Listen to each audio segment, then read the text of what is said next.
Şimdi onun bir Mustafa Ali'nin, Çözdağ Mustafa Ali'nin bir öyküsü vardır, anlatıverem mi?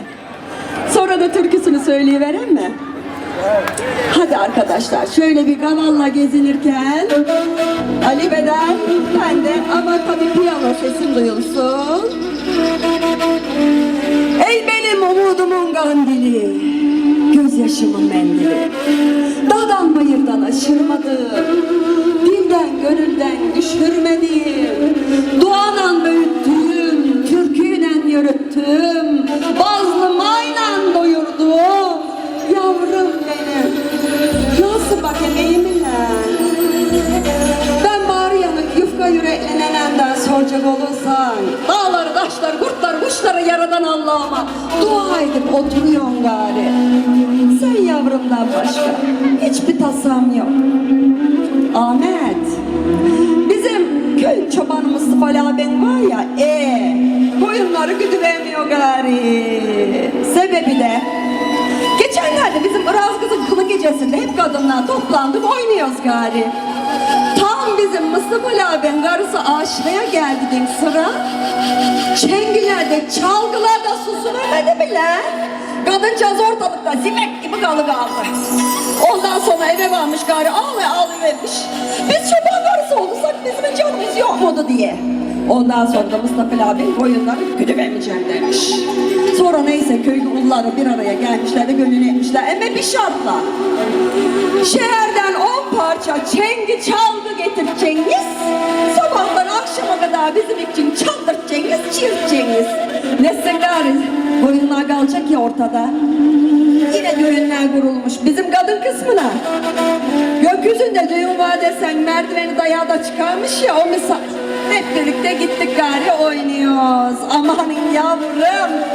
Bizim Mustafa Ali abinin Ayşe bir oyunla döktürmedi, bir oyunla döktürmedi. Dizleri de yoruldu diye çavurun. Neyse akşam olmuş. Mustafa Ali abinin oyunları gütmekten gelmiş, bakmışmış, evde ışık yok. Karı nerede? Düğünde. Anahtar nerede? Karıda. Varmış bakmışmış. Bizim Ayşe hala oynayıp durur. Kız Ayşe, hadi gari evimize gidelim dedikçe Ayşe oynayıp durur. Kız Ayşe, hadi gari evimize gidelim dedikçe Ayşe beline ipine bağladı, anahtarı gösterip Çözdağ Mustafa Ali, Çözdağ, Çözdağ Mustafa Ali, Çözdağ diyor.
Sen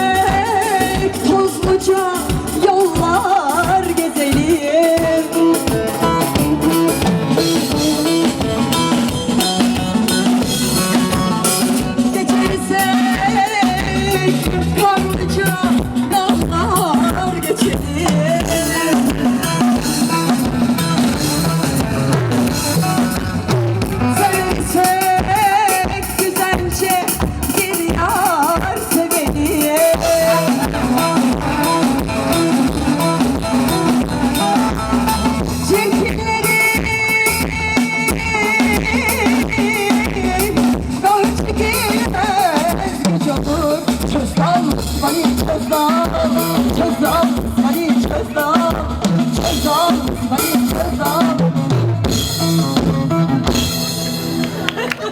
Teşekkür ediyorum. Oturmak yok. Oturmak yok. Şimdi